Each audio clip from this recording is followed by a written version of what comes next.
welcome to PCM Update for, get the weeks right, because it's scary, it's week 26, Okay. 2013, it's the 4th.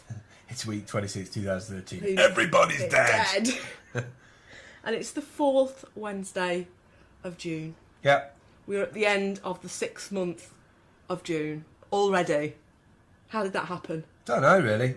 I think as I get older, time just falls like grains of sand through your hands, and you just find yourself like wondering what it is you're meant to do with the rest of your life.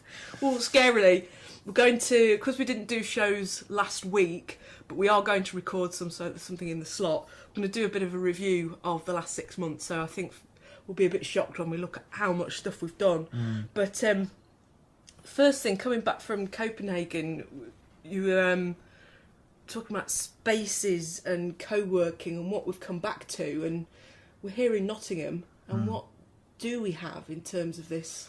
Well, spaces. I've had an overwhelming sense of disappointment that's been building inside me for probably a number of years, but it's really just hit critical mass in the last 6 months, where I kind of got really excited about potential of the buzz of Creative Quarter and the different spaces, and originally I really loved Antenna and a whole other bunch of places, but there is no real kind of community co-working space that is designed for all creatives. I think it's... And because of that, I feel that it doesn't put the correct kind of lens on Nottingham. The investment that I've seen from VCs and people looking in at the tech scene, whatever that may be in Nottingham, because I don't know what that is, because I don't know who's part of it. I mean, can you name 100? Can you name like 10 startups? But I think this is the difference. It's why it's why as a creative, as a true creative, as a performance creative or a maker creative, creativity for the art is about sending a message outwards. It's about sharing. It's always been about opening people's eyes, whether that's through art as entertainment or instruction, or you're just wanting to share something, your insight, into a medium that you can share it. So writers write so people read it. Artists draw so that people look at it. Whereas ever since I've been involved with business, once an idea has been formed, they kind of take it in-house. And it reminds me of the kids that do this at school, and it's like, well, it's yours. Trust us with the integrity that we have, not to nick your idea. I don't want your idea. I want you to succeed at your idea. And there is this idea, there just seems to be this, if we tell anybody how awesome we are, they'll go off and do it too. And I'm not sure that's entirely true. I mean, you do have to be careful. There are some unscrupulous people, but I don't want to copy people. I want to do my own ideas. Vocal. It's a Sutherland and Barnett. We will pause. Back in the room. Back in the room. I had to CJ had to take a phone call. I took a phone call. Let's just prove that we do have clients. Yeah. I just from the networks that I've been sort of in and around for the last couple of, I know we've got other topics, but the networks that I've been in and around, it seems to be the same stuff just done digitally. It's sort of you're in our group, and there seems to be also a lot of people wanting stuff for free to get them to somewhere else, but I don't see what the return is back. It seems to be sort of like, we'll take everything that you've got, and that's great, and thank you very much, and we'll see you later. There's no investment, and because of that, it's disappointing. And I have been in spaces stateside, and that are calling me, that are literally calling me back to go and do work there, or go and do work on a farm, or somewhere where I can feel a little bit more useful. Because at the moment, I'm not being utilised. Well, as I say, I mean, it's taken me a while to work out what Audiences Europe is all about. And you asked me the question just before we started recording the shows. Yeah. And it has taken me a while. And one of the roles that I tend to find myself in with the clients that continue coming back to PCM are those that they know they want to go on a journey. They actually want someone to help them cut down the undergrowth as they go. And and I'm starting to see huge potential with Audiences Europe, and they're really engaged, and I can really see that by continuing to give them my passion, they will reciprocate by understanding that it costs money. And I get the sense that it's not a wasted journey, whereas with some people, you just know that there's never going to be anything. You're never going to be able to eat your dinner. Yeah, and it's not as if we're like taking... I just can't work in an environment where somebody has to lose. Somebody just wins and somebody else to lose. They're still spending the same amount of money. Right, what else are we going to talk about? Well, I've just got back from Denmark, which is why we didn't have last week's shows. Yeah. But I just had a great time. It was all about how to engage audiences through arts and culture venues. So the first session that we had over there was the partners. So we've got 6 partners from across Europe talking about how we're going to go forward. So, it was a strategy planning for Cultural Europe, Creative Europe, which is about to be launched, which is really exciting. But then our first day was research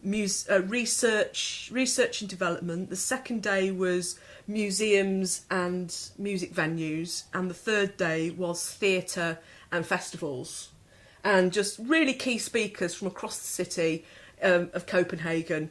And we had there was about 75 people that were invited from across Europe who were also culture managers within their own venues, who would come over to learn and question these people who are seen as experts in their field, and for them to exchange knowledge. And so, we went out and we did eat, and we went to various beautiful places in Denmark and sat and drank coffee. But it was mainly to talk shop, and find out what it is that people are trying to do and how they engage in audiences and their success stories and what their next project are.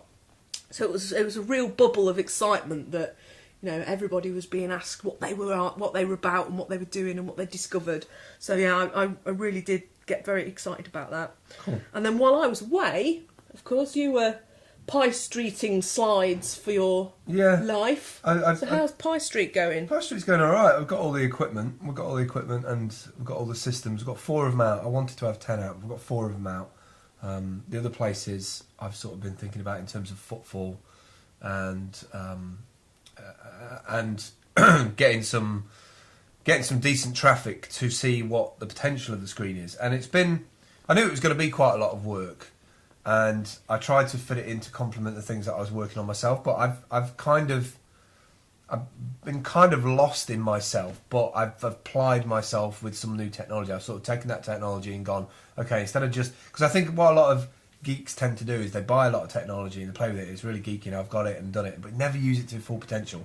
And the Pi, I saw so much potential with the pricing point of the Pi.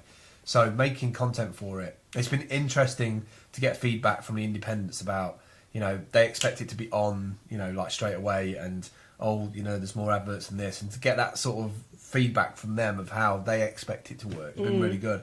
I'm looking forward to the next phase, which is after all the content of the first phase is done, documenting what I went through, documenting each of the different spaces, picking up the vibe from each space. I'm looking forward to getting back into creating mode. Because that's your content as well, isn't it? So, you've done the Pie Street, that's your setup, your preparation, you're delivering it. Now, I guess, in my event cycles, I then have review and report. So your reviewing is really the launch, isn't it? So what's happening on Friday? So Friday we're getting together at Jack Craig's at 7:30 for a bit of a sushi night. We were going to have a launch party on the Saturday night, but because of the sheer lack of numbers, mainly because people have either gone away or they're too remote or they're international, that we're not going to get anywhere near the 20 or 30 that I thought we'd get. To be fair, it was a bit of a push to get the money anyway. And I think people are still confused as to what it is. They've given money because they think it's a good idea, and now they just really need to see the stuff. So yeah, Friday night I'm just going to do a bit of a catch up about what I've done, what the slides currently do on each of the monitors, and talk about. And are we going to be able to live stream that? We're going to live stream it. Yeah. So it's going to have a couple of these cameras up there to show the sushi. Maybe a Google Hangout. Yeah, it's interesting. One of the points of doing Pie Street was the whole fact of connecting independent services together, and we've got the sushi guy who's very much independent now, sort of doing an event in Jack Craig's. So it kind of works, and now we just need to scale that and show companies and businesses that, hey, you can take your space, put an event in it, live stream it. Here's a group of people who've never met before, don't really know each other, sitting down, making sushi together, getting to know about each other's businesses. You know, the sushi guy's got a slide on their screen, and that's the stuff I want. And it is engagement as well. I think, you know, one of the things with audience development and engagement, not everybody can physically get to a space. No. And there are different types of audience, and for whatever reason, some people can't leave their house. Yeah. They, you know, whether it's geographic or whether it's, you know, a physical reason. Yeah. I think, you know, having some good live stream stuff.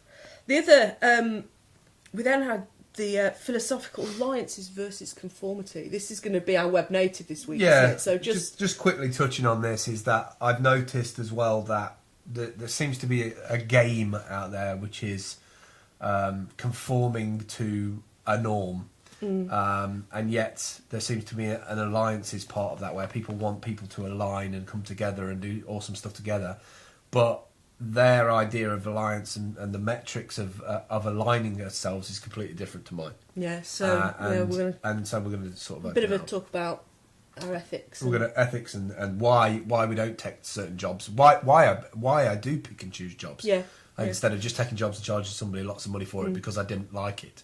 I think which is what happens a lot, and I see people do that a lot, and you can't say that you don't do it because I've heard those conversations that you have, where you're charging somebody more because you don't like them or you don't like the job. Yeah. Right, that's it. We will catch up with you in the other shows. Do subscribe to us. We are on YouTube. Also go on to Google Plus. Do a search for Seller 54 on there. We've got this space for about another month and a half, and then we're either going to renew, which would be nice. Don't necessarily have the funds to renew right now, but I ideally want it for 6 or 12 months. I'm thinking of probably launching a Kickstarter for doing getting people in to come and record some content, and their donation gives them such and such. But we are looking for different places. I think it's time to. I love this little space, but also I think it's time to get out there a little bit somewhere else, another part of the city. It's what happens in New York quite a lot. People go to different regions and move about. So, and that's my phone's telling me I need to drink some water. So there you go. We'll catch up with you later. See ya. Thanks for watching. Bye.